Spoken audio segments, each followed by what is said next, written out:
Me cura, Senhor, me cura, Senhor, manifesta em mim as tuas obras. Vem, Jesus, te peço agora. Me cura, Senhor, me cura, Senhor. Eu creio, me cura, Senhor. Bom dia, irmãos.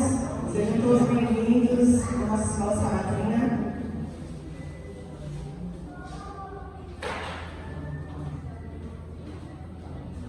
Nesta manhã de Santo Sábado, temos gratidão em nosso coração, porque podemos dizer: até aqui nos ajudou o Senhor.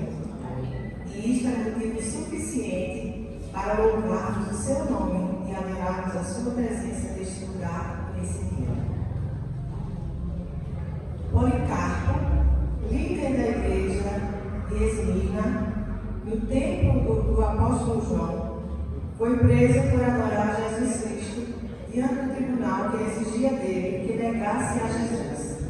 Ele disse: tenho servido ao meu Senhor Jesus por 86 anos e ele nunca me decepcionou. Por isso, como posso negar minha fé no Rei divino que me salvou? Então, diante da multidão que pedia sua morte, ele começou a louvar e adorar o nome de Jesus. Diante de tal exemplo, adoremos ao nosso Deus com o cantar do hino do número 5, jubilosos te adoramos.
Foi convidada para cantar no culto e ela, com muita sabedoria, disse a todos que damos o primeiro lugar a Deus através do louvor e da adoração. A adoração sincera desperta o desejo de louvar e o louvor consagrado nos coloca de joelhos diante da santa presença de Deus. Com este pensamento, vamos nos unir em humildade e adoração, ouvindo um hino de louvor a Deus, cantado pelo trio, eu acho que vai ser um trio, né?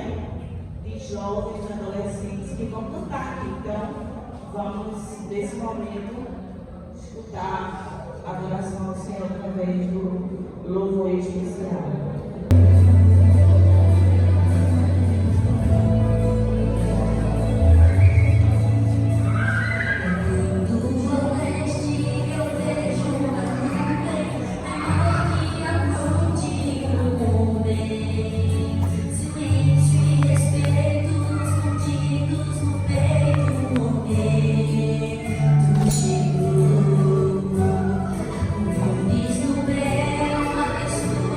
Sei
o grande pregador foi trazido pelas ondas para perto de um rapaz em pânico.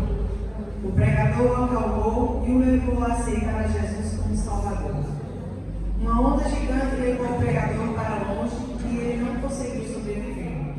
Mas o moço que aceitou Jesus foi salvo e se tornou missionário. O informativo nos conta as histórias sobre pessoas que foram tocadas por Deus para a salvação. Vamos então ouvir o informativo deste sábado. Feliz sábado a todos. O estudo desta semana, dentro do trimestre, focaliza o assunto sobre como o apóstolo João, ao escrever seu livro, teve a grande preocupação de mostrar Jesus como Filho de Deus. Mostrou, inclusive, como Jesus foi rejeitado ao dizer que não era um Messias guerreiro e como também foi aceito por muitos que o viam como Filho de Deus. Vejamos a lição que estudamos nesta semana, como além dos testemunhos mostrados de João até agora, houve mais testemunhos sobre Jesus. Eu gostaria que a igreja ficasse em pé. Nesse momento, a gente vai orar por todos os professores da Escola Sabatina.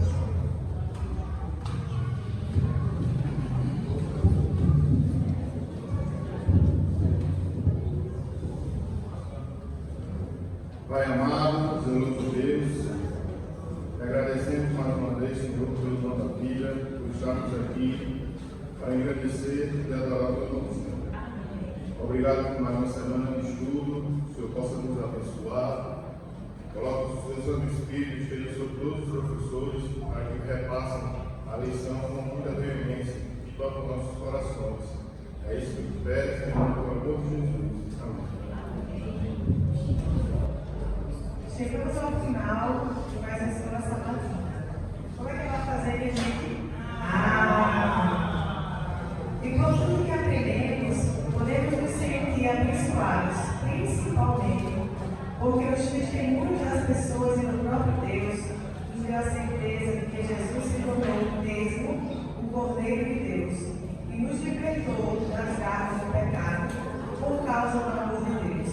Jesus veio revelar esse amor pelos seres caídos. Em Nova York, uma igreja colocou uma cruz luminosa com as palavras: Deus é amor. Um homem desanimado da vida passou diante da igreja, leu a frase e continuou andando. Mas o Espírito Santo tocou nele naquele momento, no seu coração entristecido. E ele voltou e entrou na igreja onde ouviu a palavra e reconheceu Jesus como seu Salvador, entregando-lhe o coração e se tornando mais um a esperar e apressar a volta de Jesus. Que Deus nos abençoe pela escolha que fizemos de Jesus. Vamos nos levantar para cantarmos o hino final, encerrando a escola sabatina. Temos o hino de número 162.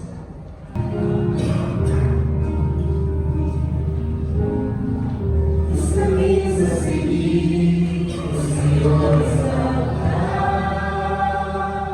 Todos que recebi, achou uma decisão.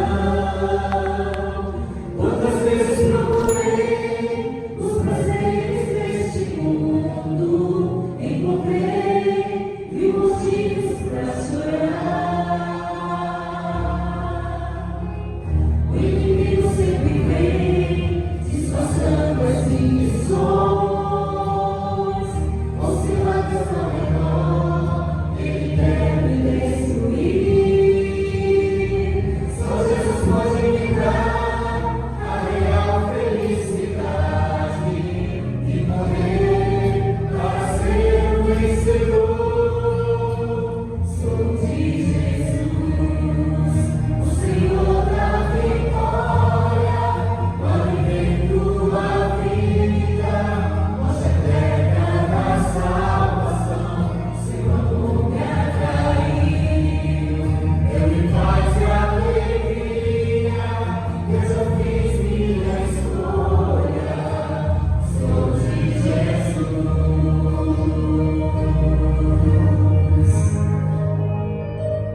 procura de ser de Jesus. Que o Senhor nos alegre nessa manhã por estar na tua presença e que saímos aqui radiantes por termos encontrado com Deus pelos céus eternos. Obrigado pela vida, pela tua presença nessa manhã e por favor continua conosco até a próxima missão, em nome de Jesus. Amém.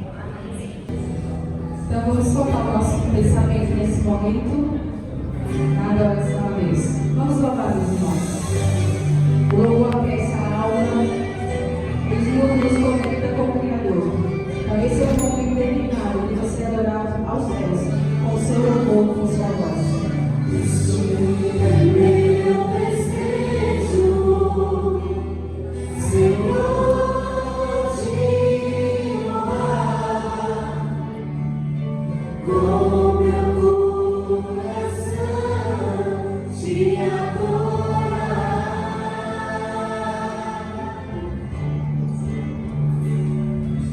Tudo que há em mim te dá louvor, só te adoro, meu Senhor.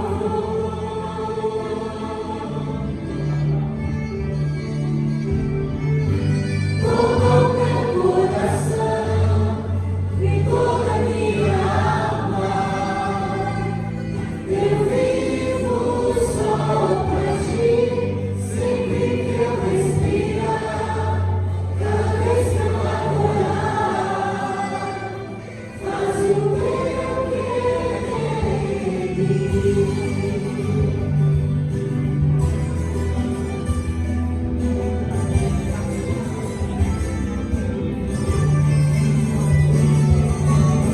Este é meu desejo, Senhor, te honrar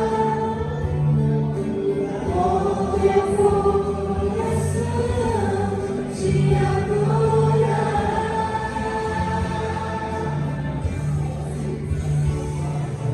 Tudo que há em mim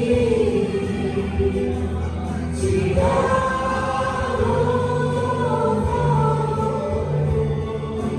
só te adoro, meu Senhor.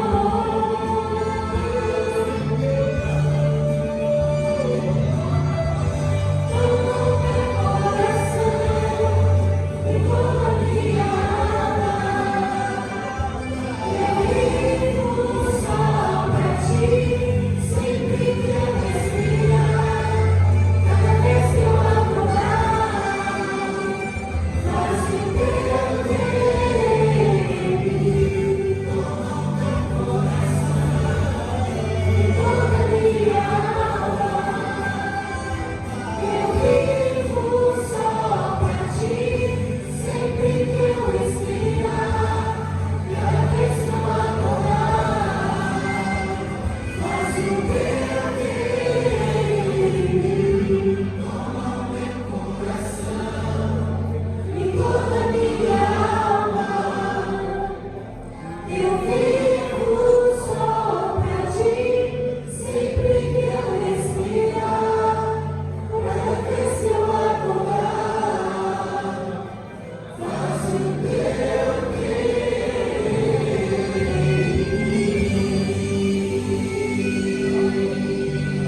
viemos aqui, Senhor, mais um sábado para exaltar teu nome, para glorificar o teu nome e, acima de tudo, para prestar adoração ao único que merece adoração, que é o Senhor.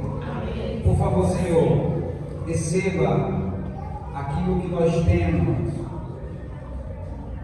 nossos dízimos e ofertas, nosso coração, a nossa reverência, como sinal de gratidão e adoração ao Senhor nessa manhã. Que esqueçamos a partir desse momento todas as preocupações e problemas que deixamos em casa. Que nossa mente esteja concentrada nesse momento na tua palavra, em nome de Jesus. Queridos, hoje, usina às 2h30. Então, se você vai, seja pontual, esteja aqui às 2h30, ok? Aguardemos. 2 horas, nossa saída é 2 horas, ok? 2 horas.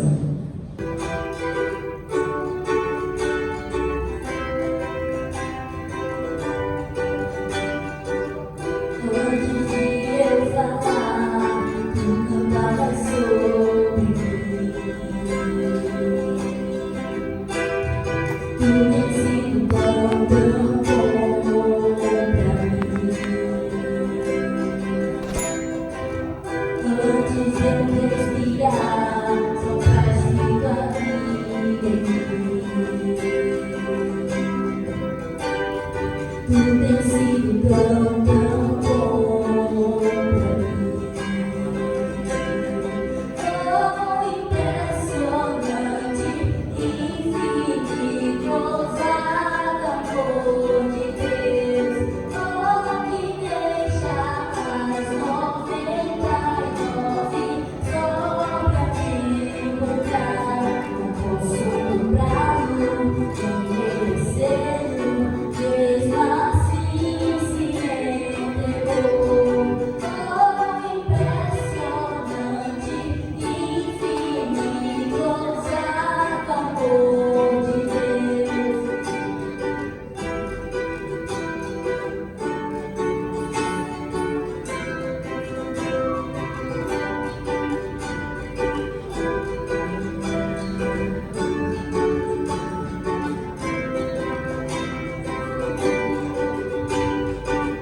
Inimigo eu fui, mas teu amor lutou por mim. Tu tens sido tão bom pra mim. Não tinha valor, mas tu pagou por mim. Tu tens sido tão bom pra mim. Oh, impressionante, infinito, ousado amor de Deus. Oh, que deixa mais 99 só pra me encontrar. Não posso comprá-lo, nem merecê-lo, mesmo assim se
Feliz sábado. Eita, feliz sábado. Muito bem. Hoje nós vamos falar de uma história bem legal, tá? Mas antes vamos orar. Quem quer fazer a oração? Ok. Então vamos orar junto? Vamos orar aquela oração que Jesus nos ensinou? Qual foi? O Pai Nosso. Vamos orar? Fechamos nossos olhos. Pai Nosso que está no céu, santificado seja o vosso nome, assim na terra como no céu. O pão nosso de cada dia nos dai hoje. Perdoai as nossas ofensas, assim como nós perdoamos a quem nos tem ofendido. Não nos deixes cair em tentação, mas livra-nos do mal, porque teu o reino, o poder e a glória para sempre. Amém.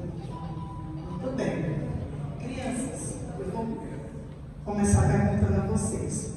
O que você faria se devesse dinheiro a alguém e não tivesse como pagar?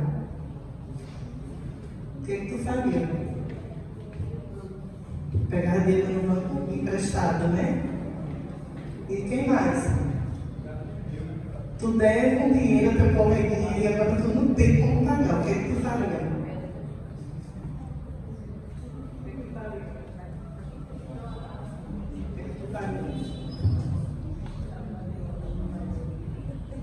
Tu tá devendo dinheiro ao teu coleguinha. Tu precisou e tu pegou. Só que agora tu não tem como pagar ele. Sim, o que é que tu faria? Tu pequenininho assim, tu pediu ao teu pai, né? Mas vamos dizer que fosse teu pai, adulto, tivesse devendo dinheiro a alguém. O que acha que os adultos estão fazendo? O que os adultos fazem hoje? Vocês se ganham quanto meio caminho aí. Geralmente os adultos saem, pedem emprestado ao banco, né? Pois é, infelizmente é assim, meu problema às vezes vai e corre para um empréstimo bancário, né? Ou às vezes vem um imóvel que tem para poder conseguir pagar aquela dívida. E assim vai.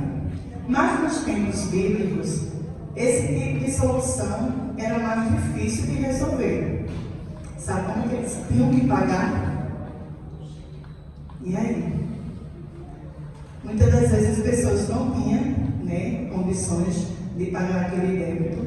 Então, eles teriam que entregar alguém da sua família para ser escravo e ter que pagar aquela dívida com alguém.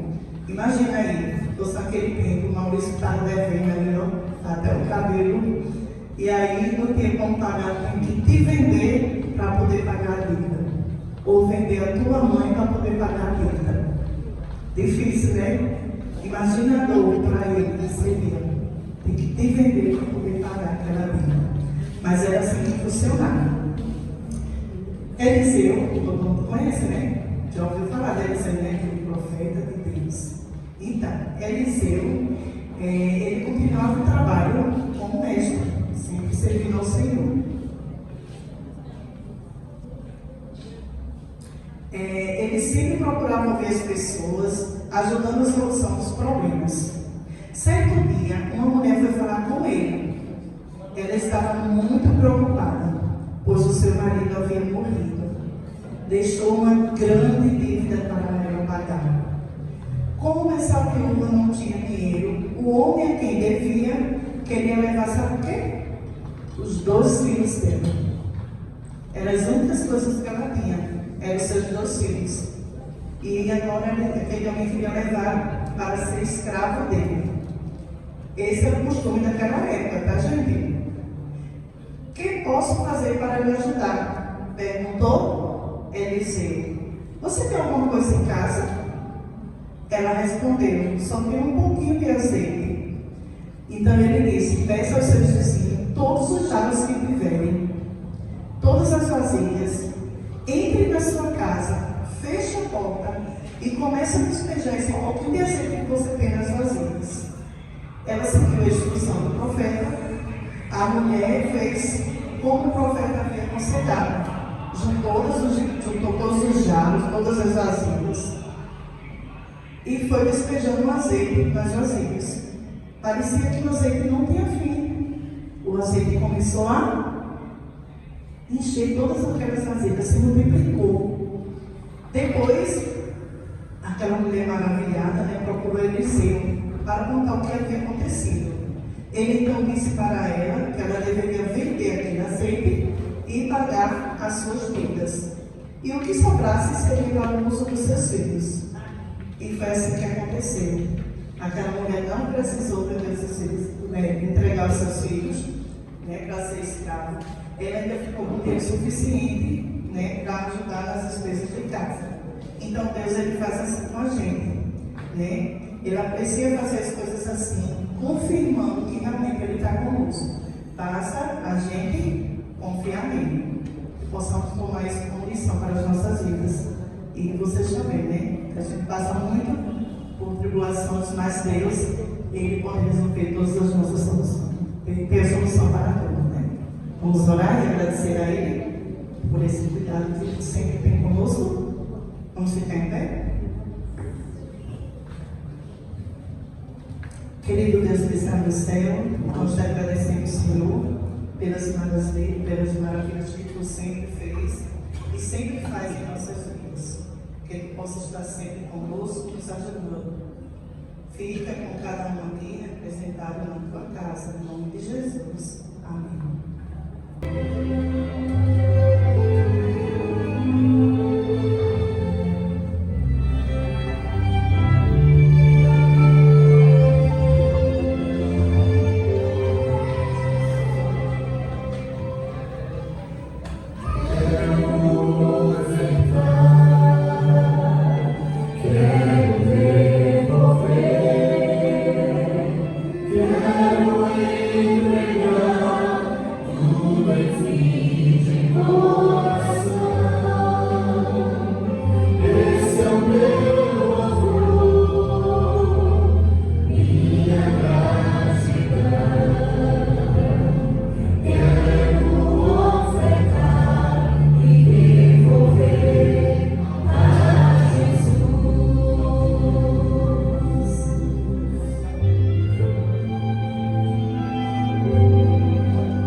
Eu sei que nunca me deixou.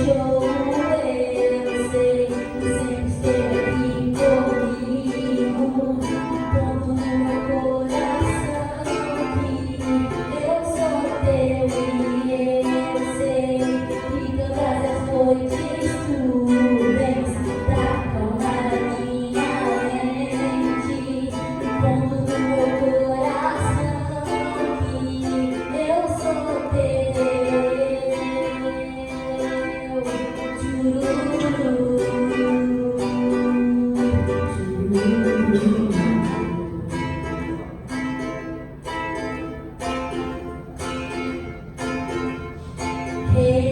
Pai, olhando pra você me lembro bem das noites que passei, que lutei aqui.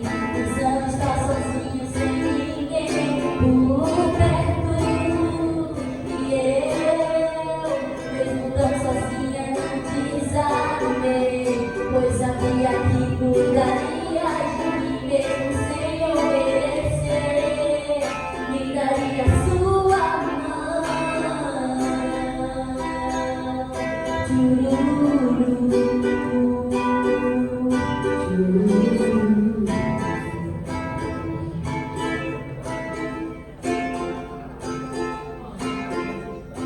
Eu sei que nunca me deixou, eu sei que sempre esteve aqui comigo, livrando o meu coração, tudo que não é seu. E eu sei que todas as noites tu vens pra acalmar minha mente, impondo no meu coração que eu sou teu.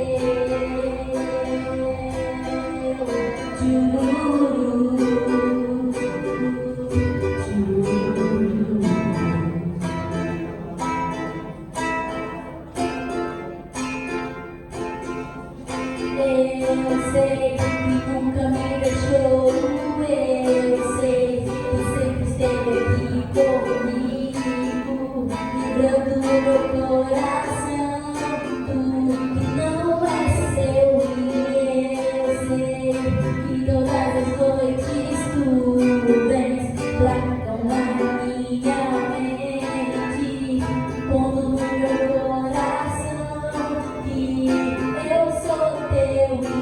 E eu sei que nunca me deixou, eu sei que sempre esteve aqui comigo, impondo no meu coração tudo que não é seu. E eu sei que todas as noites tu vens pra acalmar minha mente, impondo no meu coração que eu sou teu.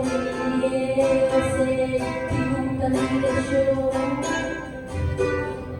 sempre esteve aqui comigo, livrando o meu coração, tudo que não é seu.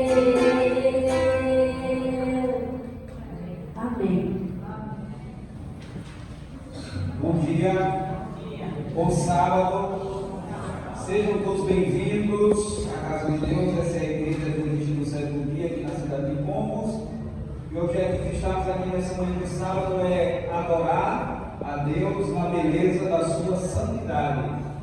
Antes de nós abrirmos a Bíblia, nós vamos cantar um hino muito conhecido e também muito bonito. Então, eu gostaria de convidar os regentes, vocês vão cantar o hino Sempre Alegre. Não sei o número, coloca aí e aparece.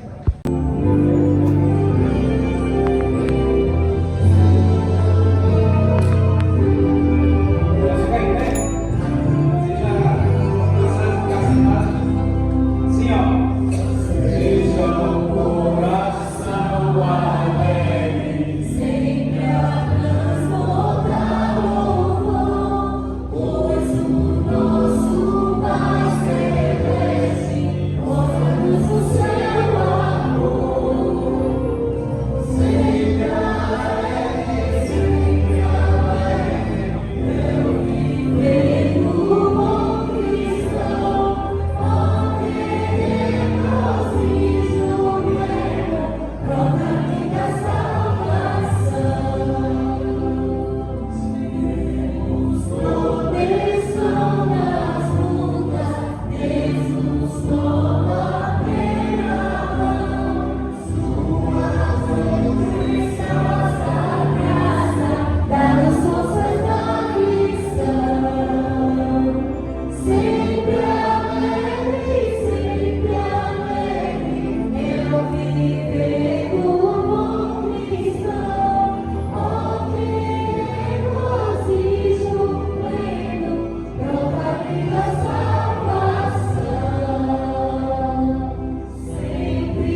Querido Senhor, maravilhoso Deus, a Ti a nossa gratidão, porque o Senhor sempre quer nos ver alegre. E a Tua alegria ela é eterna, Senhor. Ela transcende o tempo e o espaço. Obrigado porque nessa manhã o Senhor nos trouxe para juntos louvar-te, engrandecer-te, nos regozijar na Tua presença, Senhor. Porque isso é o que nos motiva e nos dá uma verdadeira alegria. Pai amado, nós te pedimos que neste momento, ao pregador abrir a Tua palavra, seja emanada, jorrada, palavras que santifiquem, fortifiquem, que transformem a vida de cada um que está aqui nessa manhã, Senhor Jesus. E que aquilo que estava no nosso íntimo, aquilo que nos incomodou e que nós precisamos de uma posição Tua para nos guiar, que nessa manhã seja falada em nome de Jesus. Nós, assim que oramos, te pedimos não porque exista mérito na nossa pessoa ou porque nós somos os filhos queridos de Deus, mas porque com amor e graça e misericórdia o Senhor todo o dia tem nos assistido. Então, Senhor Jesus, dessa forma, nós queremos sentir a Tua presença nesse lugar, em especial ao nosso lado, e que o Espírito Santo consiga encontrar a brecha necessária para falar o nosso coração através da pregação dessa manhã, em nome de Jesus. Amém.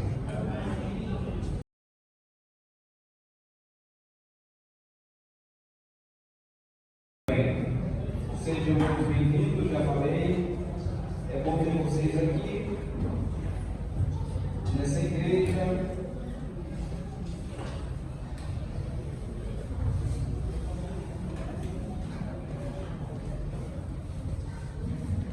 Muito bem. Queridos, nós vamos iniciar hoje uma última série de mensagens desse ano. Fizemos algumas séries esse ano. Eu estava em dúvida se daria para fazer uma última série, mas resolvemos. Vamos estudar alguns sábados sobre o livro de Filipenses. E o título da série é Alegria. Por isso que cantamos a música que agora vocês viram, né? E deixa eu falar a programação aqui dessa série. Nós vamos iniciar essa série hoje, sábado que vem. A gente pula porque vai ter aqui os fotos da equipe do EDMIC, no distrito. Depois, dia 23 e 30, continuamos com a série. Depois, dia 7 de dezembro, temos um evento do Ministério Pessoal dessa igreja. Dia 14 e 21, nós continuamos, encerramos dia 21 essa série. O último sábado ficou com a moda do dia cristão, em dezembro. Tá certo? Então, essa é a programação para esses próximos 2 meses. Já gostaria que você pegasse a sua Bíblia, abrisse sua Bíblia no livro de Filipenses, um livro extremamente importante da palavra de Deus, e nós vamos estudar. Serão 5 sábados que nós estaremos estudando sobre o livro de Filipenses. É muito pouco para a abrangência teológica, histórica do livro, mas nós vamos tentar fazer da maneira mais proveitosa. Certo? Abra sua Bíblia, livro de Filipenses.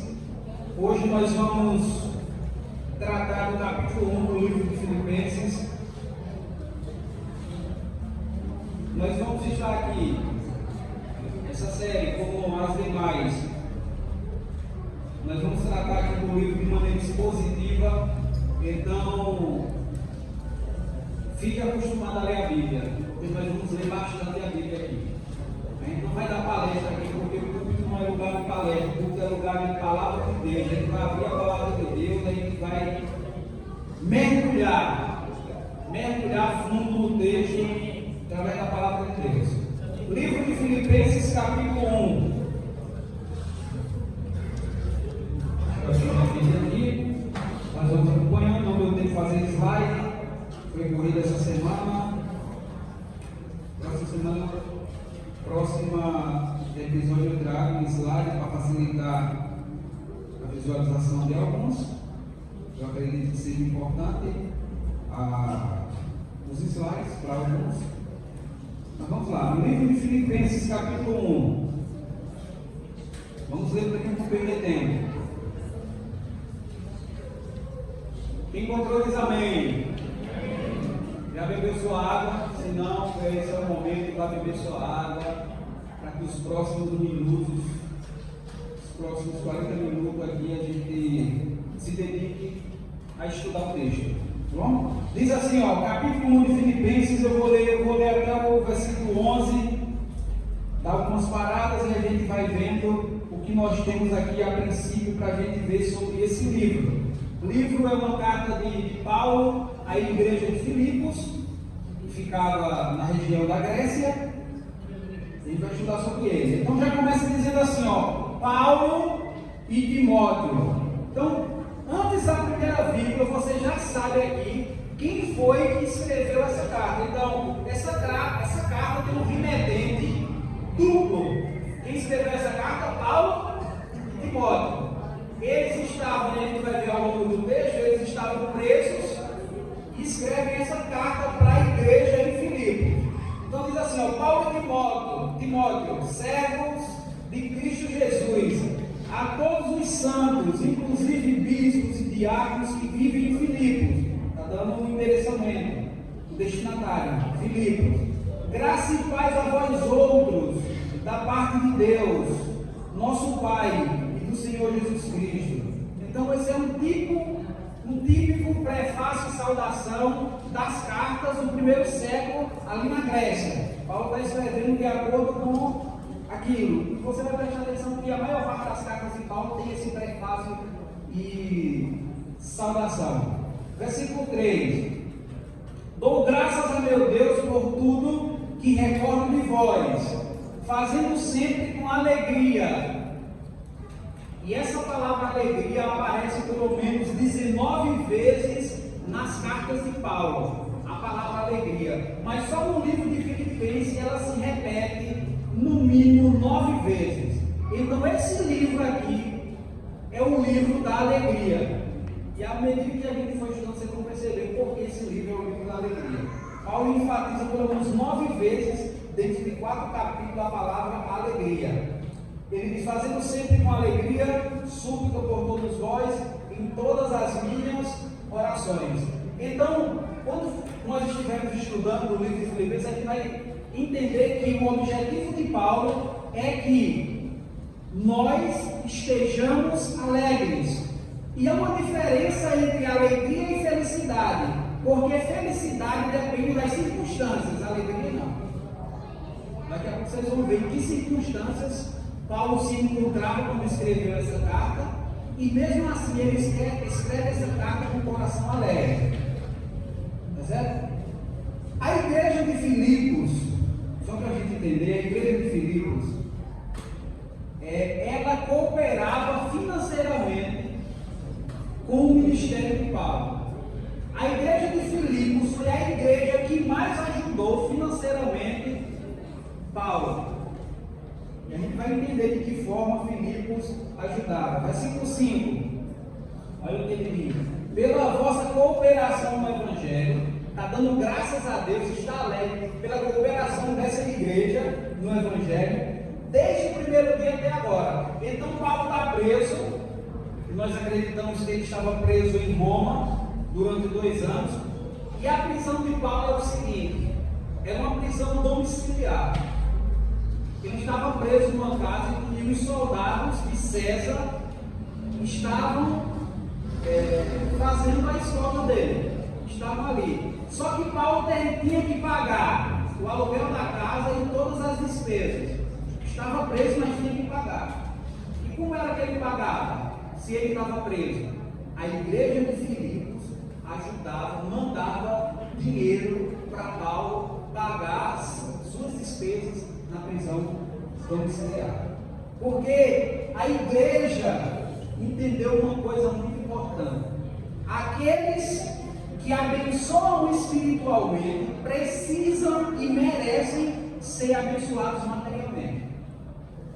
Então a igreja de Filipos tinha sido espiritualmente abençoada por Paulo. E como gratidão, ela sustentava a maior parte do ministério de Paulo. Isso é bem interessante. Outras igrejas ajudavam, mas quem mais ajudou Paulo no seu ministério foi a igreja de Filipos. Versículo 6. Estou plenamente certo de que aquele, e talvez esse versículo seja muito importante, lembre dele. Estou plenamente certo de que aquele que começou a boa obra em vós há de completá-la até o dia de Cristo Jesus. Aliás, é justo que assim pense de todos vós, porque vos trago no coração, seja nas minhas algemas, olha um detalhe importante, ele está preso, seja nas minhas algemas, seja na defesa e confirmação do Evangelho, pois todos sois participantes da graça comigo. Paulo está dizendo, vocês participam do meu ministério. Paulo está dizendo para a igreja, vocês participam do meu ministério. Versículo 8. Pois minha testemunha é Deus, da saudade que tenho de todos vós, da materna misericórdia de Cristo Jesus. Paulo estava com saudade de sua igreja querida. Filipe foi a igreja predileta do coração de Paulo. Paulo fundou várias igrejas, mas as palavras de ternura e alegria dirigiam principalmente porque Filipos participava junto com ele de seu ministério. Corinto, Paulo fundou Corinto, deu muito trabalho para Paulo. As igrejas mais complicadas ali foram as igrejas de Corinto. Quando Paulo escreveu pelo menos 5 cartas a Corinto, nós só temos registradas 2. E nessas 2 que nós tivemos registradas, a gente vê Paulo esquentando a cabeça com aquela igreja de Corinto. Mas essa igreja aqui, a igreja de Filipe, dos filipenses, Paulo tinha prazer. Paulo era a igreja predileta do coração de Paulo. Ele estava preso, nós acreditamos que ele estava preso em Roma, né? E Paulo escreve pelo menos 4 cartas da prisão. Ele escreve da prisão, ele escreve a carta a Filemon, ele escreve a carta a Efésios, aos Colossenses, e também escreve essa carta aqui aos Filipenses. Não se sabe exatamente de qual prisão Paulo escreve essas cartas, mas a tradição da igreja desde o 2º século afirma que Paulo estava preso em Roma. No entanto, nós vamos tomar essa posição nessa série que Paulo estava preso em Roma, passou ali 2 anos, e dali ele escreve a carta. Paulo estava preso em Roma e aguardando um julgamento. Alguns acusadores de Paulo levantaram acusações contra ele e ele estava ali aguardando um julgamento. Nós sabemos que as acusações eram falsas no que disseram, mas por conta de toda a mentira que envolveu, ele precisou ir a julgamento e o delito pelo qual ele estava sendo condenado, ele sabia que era a morte. Então Paulo estava preso, mas sabia que era a morte o seu destino final. Paulo está preso, a igreja de Filipos agora manda dinheiro para Paulo. E a igreja de Filipos escolhe uma pessoa lá, um homem chamado Epafrodito. Vocês podem, a gente vai ver no capítulo 2, eu já estou adiantando para vocês. Manda esse Epafrodito levar dinheiro. Lá de Filipos, a cidade de Filipos até Roma, era uma viagem de aproximadamente 40 dias. Então Epafrodito pega a quantia de dinheiro para levar para Paulo, leva para Paulo, só que ou no meio do caminho, ou quando ele chegou, Epafrodito fica doente. E ele precisa ficar, ele leva o dinheiro para Paulo, e precisa ficar um pouco mais de tempo lá em Roma, até se recuperar. E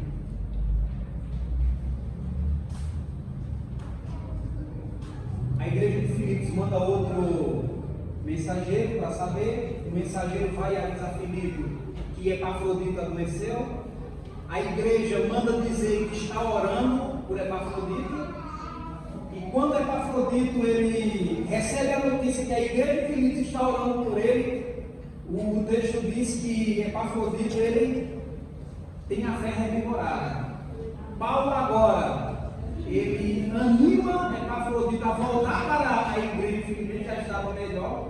E quando Epafrodito volta, Paulo escreve uma carta para a igreja, que é essa carta que nós temos aqui, que é o livro de Filipenses. Então, esse livro de Filipenses é uma carta que Paulo entregou a Epafrodito para agradecer os donativos que ele tinha ganhado da igreja de Filipos. Então, Epafrodito volta para Filipenses,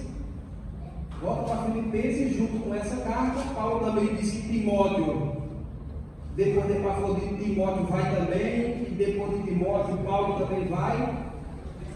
E tem algumas coisas interessantes aqui que eu gostaria de ver com vocês nessa carta. Versículo 9, paramos no 8. Versículo 9. Paulo dizendo para a igreja: e também faço essa oração, que vosso amor aumente mais e mais em pleno conhecimento e toda percepção. Paulo está dizendo aqui que o amor aumenta conforme aumenta o conhecimento. É assim no namoro, é assim na amizade, mas é assim também na nossa relação com Deus. O amor aumenta quando aumenta o conhecimento. Quanto mais a gente busca a Deus, o conhecimento de Deus, o nosso amor por Ele vai aumentando cada vez mais. Sabe qual é o problema hoje?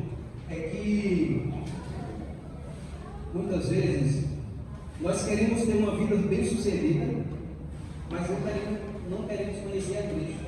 Não queremos o conhecimento de Cristo.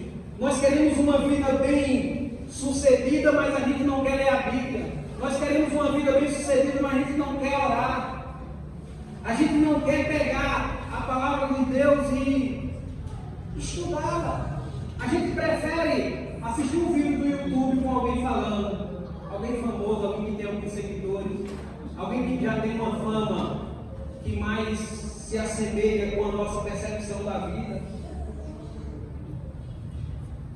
O amor aumenta conforme o conhecimento. Mas tem um versículo aqui que nos ajuda a entender como essa igreja de Filipos foi plantada.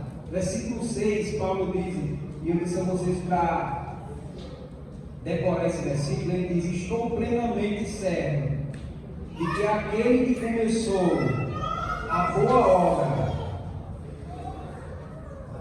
em vós há de completá-la até o dia de Cristo Jesus. Algumas coisas interessantes. Como essa igreja de Filipos foi plantada? Como Paulo plantou essa igreja? Primeira coisa no versículo 6 que Paulo não assume a fundação da igreja da cidade de Filipos. Paulo está dizendo assim: não fui eu que fundei essa igreja, mas aquele que começou a obra vai terminar. Ele não se coloca como plantador da igreja. Ele propõe que o próprio Deus foi quem fundou a igreja de Filipos. Mas como é que a gente pode entender isso que Paulo está falando? A gente sabe que foi Paulo que fundou. Mas por que Paulo está dizendo que foi o próprio Deus? Aí eu queria que você deixasse marcado aí, que a gente vai voltar para Filipenses. Mas eu queria que vocês entendessem a história da fundação da igreja de Filipos. E essa história está em Atos.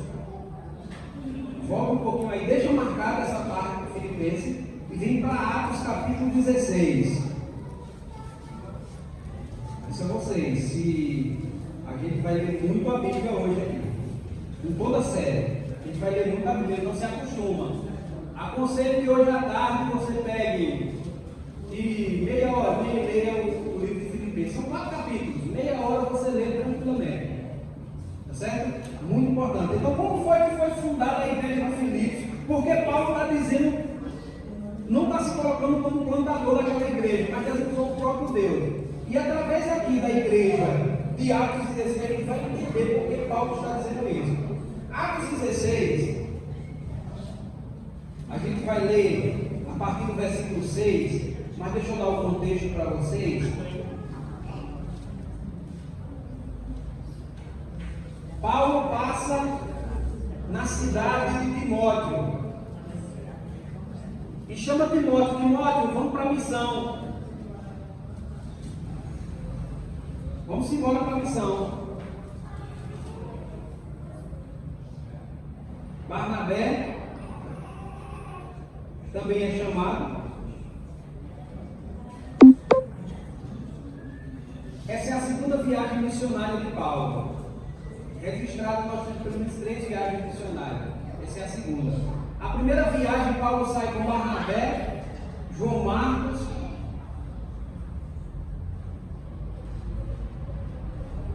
e agora vai para a segunda. E quando ele passa na cidade de Timóteo lá, Barnabé fala com Paulo dizendo o seguinte: Paulo, a gente vai para a missão, mas eu vou levar João Marcos.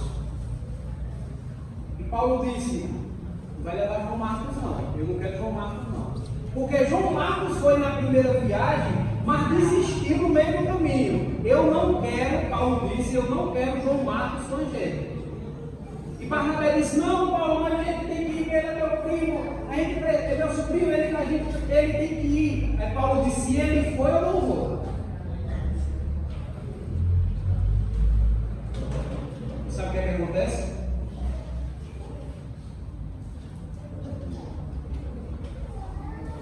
Paulo e Barnabé brigam. Líderes cristãos não deveriam brigar, mas eu vou dizer uma coisa para vocês: brigam. Líderes cristãos não deveriam rachar, mas eu vou dizer uma coisa para vocês: racham. Não deveriam se separar, mas se separam. E sabe o que é que acontece? Qual é a atuação do Espírito de Deus em tudo isso? Barnabé pega João Marcos e vai para um lado, Paulo pega Timóteo e vai para o outro lado. E agora, ao invés de ter uma viagem missionária, nós temos 2 viagens missionárias. 2 gigantes da fé saem para destinos opostos para uma viagem missionária. Veja o que o Espírito fez. Paulo pega Silas, pega Timóteo e vai. E aí a gente lê o versículo 6 do capítulo 16 de Atos, que diz assim: e percorrendo, Paulo e a turma dele, diz assim, ó, e percorrendo a região frígio-gálatas, tendo sido impedido pelo Espírito Santo de pregar a palavra na Ásia. Quem foi que impediu? Quem foi que impediu Paulo? O Espírito Santo. Paulo disse: eu vou aqui para a Ásia, eu vou revisitar as igrejas que eu plantei. A Bíblia diz assim, ó: o Espírito Santo impediu Paulo de ir para aquele lugar. Sabe uma coisa que eu acho interessante? Impediu foi o Espírito Santo. Mas muitas vezes a nossa visão, a gente diria que quem foi que impediu? O inimigo. Eu fico chateado quando muitas vezes o público fala mais do inimigo do que de Deus. Não porque o inimigo, não porque... Esquece o inimigo. Deus é mais poderoso do que o inimigo. Aqui foi o Espírito Santo que impediu, não foi o inimigo. É porque muitas vezes nós jogamos na conta do inimigo aquilo que muitas vezes é culpa da gente. O inimigo não é mais poderoso do que Deus. Você está servindo a Deus. E você servindo a Deus, Ele é mais poderoso do que o inimigo. O inimigo não tem poder para lutar contra Deus. Não coloque na conta do inimigo aquilo que também é culpa sua. Não foi o inimigo. Às vezes é você que precisa fazer terapia. Às vezes é você que precisa tomar remédio. Não, eu estou pregando aqui e o projetor queimou. Foi o inimigo é sujo. Não, queimou porque é um eletrônico. Por que você não pensa assim? Talvez Deus quisesse que eu não usasse projetor, mas que eu falasse diretamente a coração. O inimigo, ele impede Paulo de andar na região da Ásia. Era o plano A de Paulo, revisitar as igrejas numa segunda viagem missionária. O que acontece? A Bíblia diz no versículo 7 que defrontando Mísia, eles vão para outro lugar, eles querem ir para outro lugar. Tentavam ir para onde? Bitínia, mas o Espírito de Jesus fez o quê? Não permitiu. Paulo queria pregar na Ásia, no Oriente. Paulo tinha plano A, Paulo tinha plano B. O Espírito de Deus impediu os dois planos. O que acontece agora? Paulo vai dormir. Acabou o plano A, acabou o plano B, vai dormir. A Bíblia diz que Paulo vai dormir. E quando Paulo está dormindo, vou ler com vocês. Versículo 9: à noite sobreveio a Paulo uma visão, da qual um varão macedônio estava de pé e rogava: passa a Macedônia, salva. Você prestou atenção no que isso quer dizer? Paulo queria ir para o Oriente, para a Galácia, para aquela região. O Espírito impede, ele não vai para Bitínia, o Espírito impede. Aí ele tem um sonho, vai dormir. Deus mostra através do sonho um varão macedônio, europeu, dizendo: vem para a Grécia e salva a gente. Nós temos registrado aqui na Bíblia o primeiro pedido de uma Europa sem Deus. Você está entendendo o que está acontecendo aqui? Paulo queria pregar no Oriente e o Espírito Santo impede, mas mostra que ele tem que pregar na Europa. E é através da Europa, começando pela Europa, que o Evangelho chega nas Américas e chega até nós. Você está entendendo que esse encontro de Paulo aqui, essa briga que teve, essa visão, Deus agora se inclina para o Ocidente. E graças a Deus, porque Paulo era guiado pelo Espírito. Porque se Paulo não fosse guiado pelo Espírito, talvez aqui na América não tivesse o cristianismo forte como temos hoje. Toda essa situação fez com que o plano de Deus se inclinasse para nós, graças a Deus. Talvez o Evangelho não tivesse chegado a gente da forma que chegou, se Paulo não tivesse ido à briga, se o Espírito não tivesse pedido Paulo ir para aquela região. Deus queria salvar a gente do Ocidente. E porque Paulo decidiu ouvir a voz do Espírito, o Evangelho chegou até nós. E aí nós temos aí a primeira igreja, Filipenses, é a primeira igreja europeia plantada por Paulo. Mas Paulo não queria ir, foi o Espírito que insistiu. Por isso que ele diz lá no livro de Filipenses que aquele Deus que começou a obra vai terminar. Eu queria ler com vocês o versículo 10. Assim que teve a visão, imediatamente procuramos partir para aquele destino, concluindo que Deus nos estava chamando para lhes anunciar o Evangelho. Deus olhou para o Ocidente, Deus viu lá na frente e disse: tem muita gente na Europa e na América que precisam do Evangelho. E Paulo, você vai ser o precursor disso. Paulo foi. Graças a Deus por Paulo. Mas alguns detalhes importantes aqui. Nesse versículo 10 diz que assim que teve a visão, imediatamente o autor diz assim: ó, procuramos partir. Quando ele coloca procuramos, está dizendo que é o autor de Atos, é Lucas. Lucas se junta à equipe de Paulo para a pregação do Evangelho ali na Galácia. Porque Lucas era grego. Lucas entendia tudo o que acontecia, a cultura grega, a linguagem grega, Lucas entendia. Então se junta a Paulo para essa missão.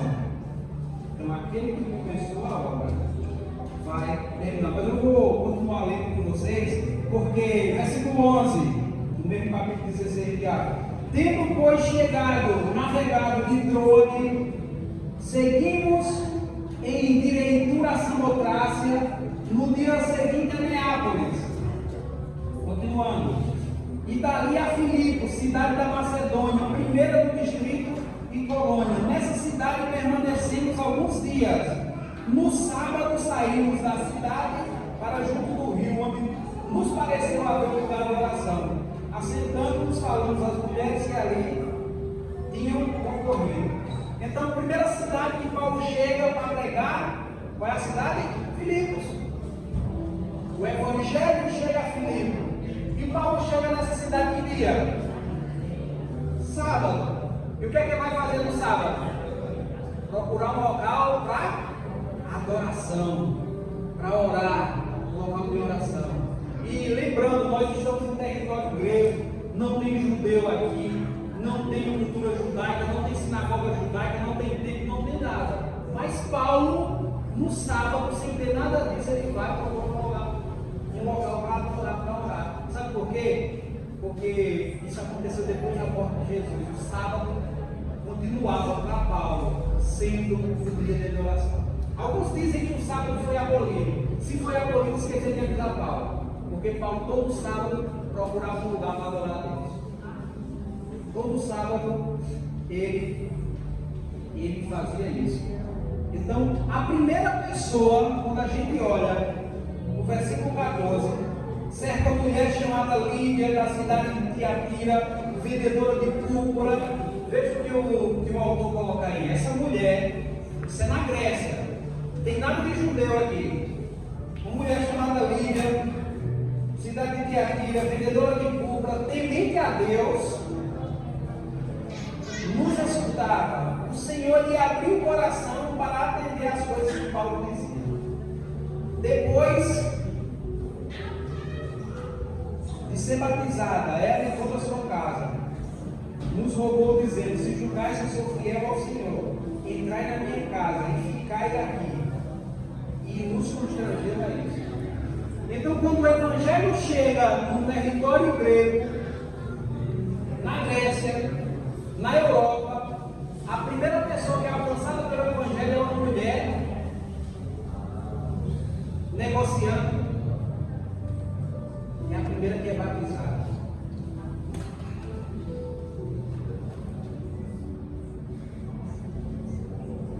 Deus queria mostrar para Paulo o que ele já havia ensinado aos discípulos através da pesca maravilhosa.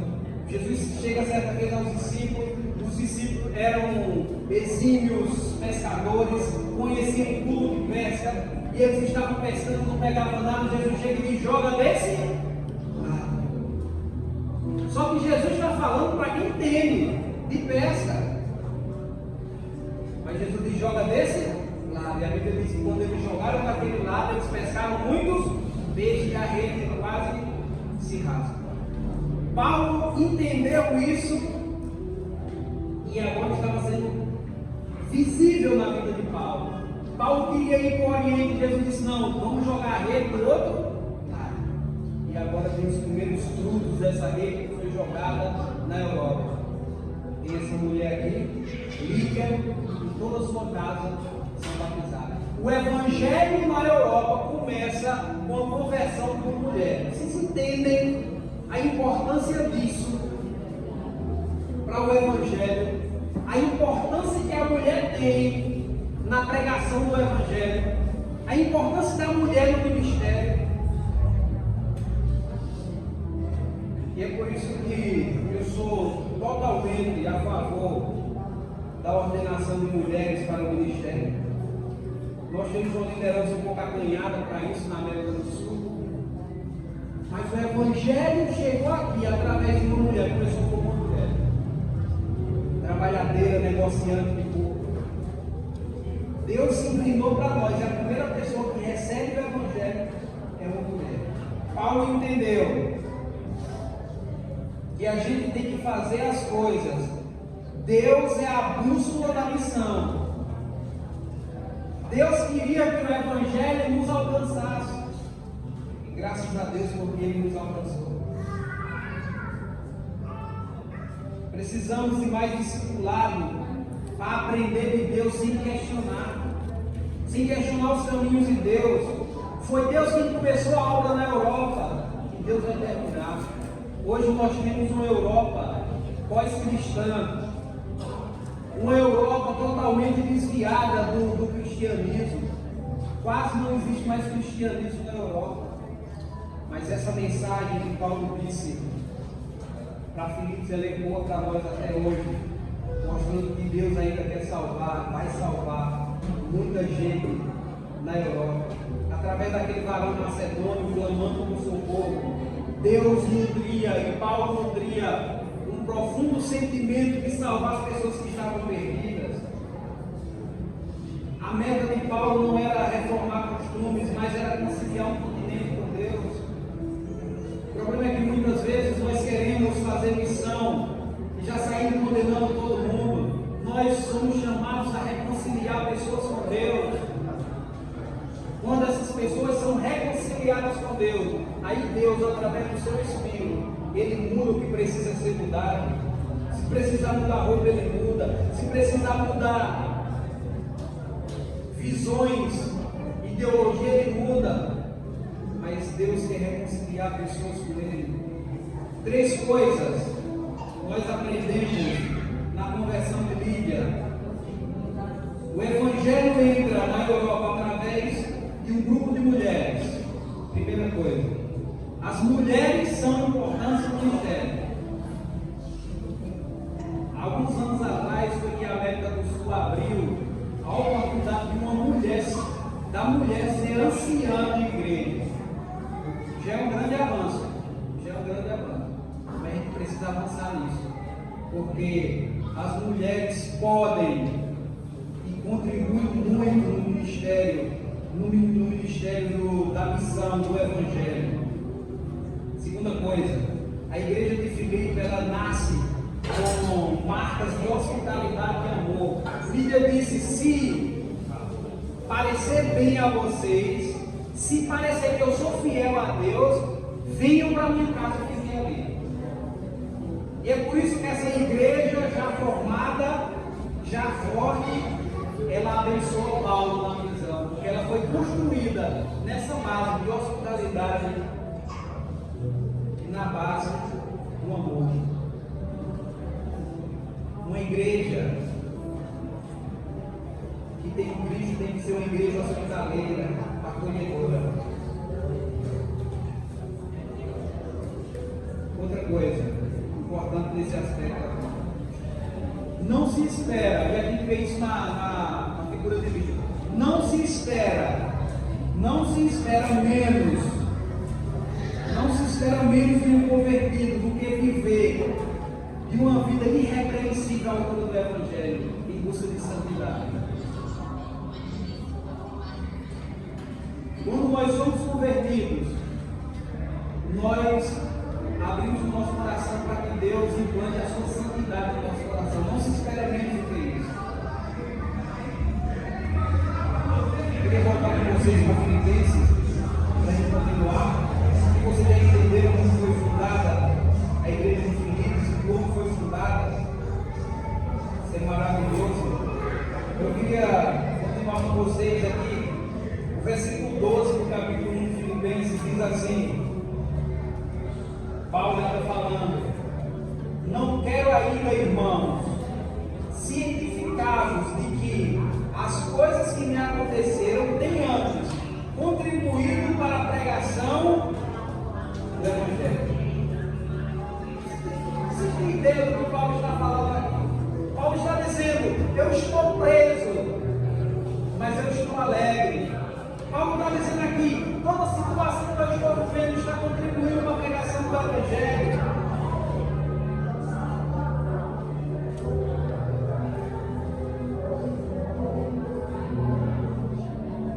Paulo estava preso e frequentemente se revezava com os guardas, a guarda pretoriana de César. Sabe o que acontecia? Paulo está dizendo aqui que as coisas que aconteceram têm contribuído para o progresso do Evangelho. Vinha uma turma de guarda, Paulo lá distribuído. No outro dia revezava a turma de guarda. Paulo fazia o quê? Estava instruído. Paulo aproveitou a oportunidade para converter os guardas de César. E eu vou dar um spoiler para vocês do que aconteceu no final. Passam algumas páginas aí, lá para Filipenses, capítulo 4, versículo 21, para você ver o que aconteceu. Isso me arrepia quando eu vejo isso. Diz assim, ó, Paulo já encerrando a carta aos Filipenses, ele diz assim, ó, saudai cada um dos santos em Cristo Jesus. Os irmãos que se acham comigo, diz o quê? Vos saudam. Todos os santos vos saudam. Especialmente quem? Paulo preso converteu todo o palácio de César. Os guardas que prendiam Paulo agora estavam convertidos ao Evangelho. Paulo estava preso, mas ele tinha na mente dele de que aquilo iria contribuir para o Evangelho de Deus. Paulo converteu o palácio inteiro. Estava preso, mas pregava o Evangelho. Eu sei que cada um de vocês aqui tem um sofrimento em particular, um diferente do outro. Talvez um problema na família, talvez um problema no emprego, problema financeiro. Como o seu sofrimento pode ser usado para a pregação do Evangelho? Já pensou nisso? O problema, queridos, é que a gente reclama demais. O problema é que quando a gente passa por uma situação difícil, sabe o que a gente faz? Tome a língua a reclamar. Mas a gente nunca pergunta, Senhor, como essa situação que eu estou enfrentando pode contribuir na pregação do Evangelho? Paulo estava preso. Imagina você preso nas situações de hoje. Quão terrível é. Você foi visitar algum preso? 150% dos presídios de Pernambuco, os presídios de Pernambuco estão com 150% da sua capacidade. Paulo estava preso, mas Paulo estava feliz. E eu imagino como é que Paulo conseguia pregar para um soldado da guarda pretoriana e convencê-los de que o senhor de Paulo era melhor do que o senhor dos soldados, César. O senhor que prendeu Paulo era melhor do que o senhor que tinha eles como livres.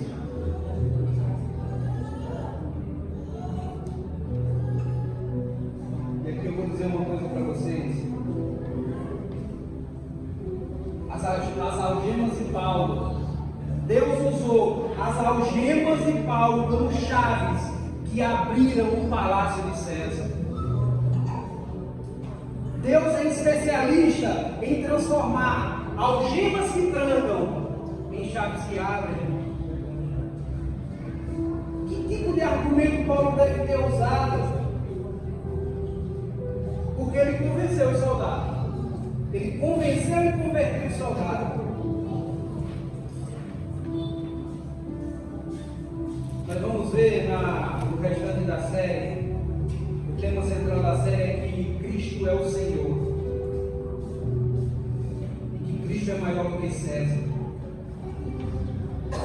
Os soldados viviam na lógica do reino de César. Paulo vivia na lógica do reino de Cristo. A lógica do reino de Cristo é diferente da lógica do reino de César.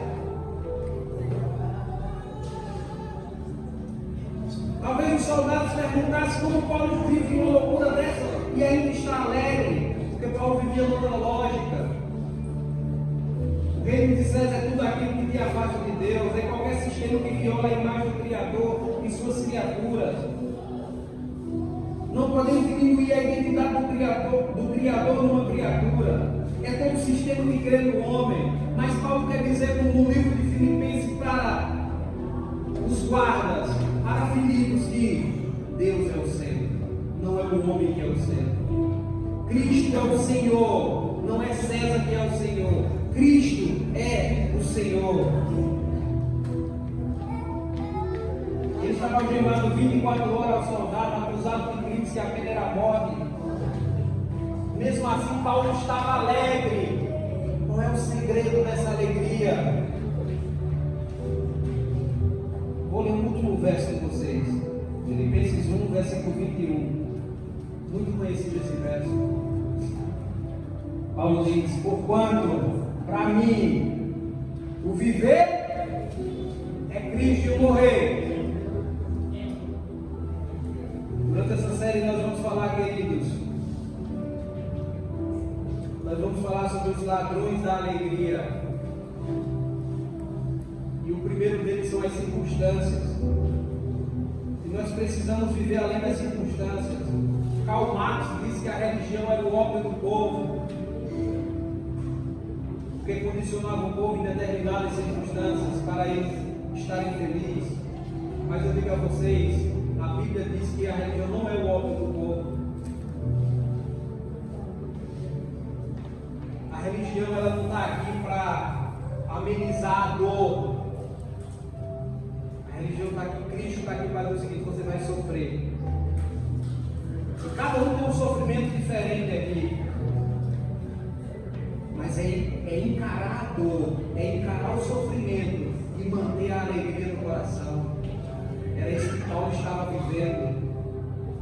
Nietzsche diz: só quem sabe o porquê da vida sabe como suportar o como. E Paulo sabia o porquê da vida, porque para ele viver era Cristo. Era o que importava, pelo que temos vivido. Uma vida sem Cristo é uma vida sujeita a circunstâncias. Uma vida sem Cristo é uma vida que, quando as circunstâncias está boa, eu estou sorrindo, mas quando as circunstâncias não forem favoráveis, eu me deprimo, eu fico ansioso, eu entro em depressão e muitas coisas mais. Só existe um investimento na vida: Igreja Central de Ponto. E esse investimento é viver por Cristo. Nós precisamos viver por Cristo. O esporte de combate de Paulo é o Evangelho. E eu encerro dizendo duas frases. Primeira, entenda isso que eu vou falar. A vida só tem sentido se nós vivemos por Cristo. Se nós vivermos sem Cristo, qualquer coisa vai nos abalar. Paulo vivia com Cristo em uma prisão, com as correntes não abaladas. Segunda coisa, ele mais diz no livro Val, apóstolo de fé e coragem: uma vida cristã coerente realizará mais bem do que os mais belos discursos proferidos por bocas humanas. Vivamos por Cristo. Eu queria orar com vocês. Queria que vocês ficassem em pé. Eu não tenho que a gente vai cantar mais. Vou orar com vocês. Encerra. Vocês vão para os lares de vocês. Mas vamos sabendo de uma coisa: coloquem esse objetivo na vida de vocês: viver por Cristo e para Cristo. Senhor Deus, não existem palavras para dizer, para demonstrar a experiência que Paulo teve na prisão, e mesmo assim ele ficava alegre. A gente precisa, Senhor, como igreja central de Pomos, ter esse sentimento que Paulo tinha. As circunstâncias não favoráveis, mas mesmo assim ele estava alegre. Ele pregava o Evangelho, ele via em cada situação uma oportunidade para exaltar o teu nome como Senhor. E essa igreja, Pai, que nós, essa igreja, nós possamos, pelo Espírito, desenvolver essa alegria que supera os sofrimentos, que supera as adversidades, porque Porque, Senhor, dessa forma, o teu nome é glorificado. Se tiver alguma pessoa aqui, Senhor, passando por algum tipo de sofrimento, seja ele emocional, seja ele físico, financeiro, em qualquer categoria, que o Senhor, através do teu Espírito, mostre para eles de que forma eles podem usar esse sofrimento para a causa do Evangelho. E aí as pessoas verão como uma pessoa dessa pode estar alegre no meio de tanto problema.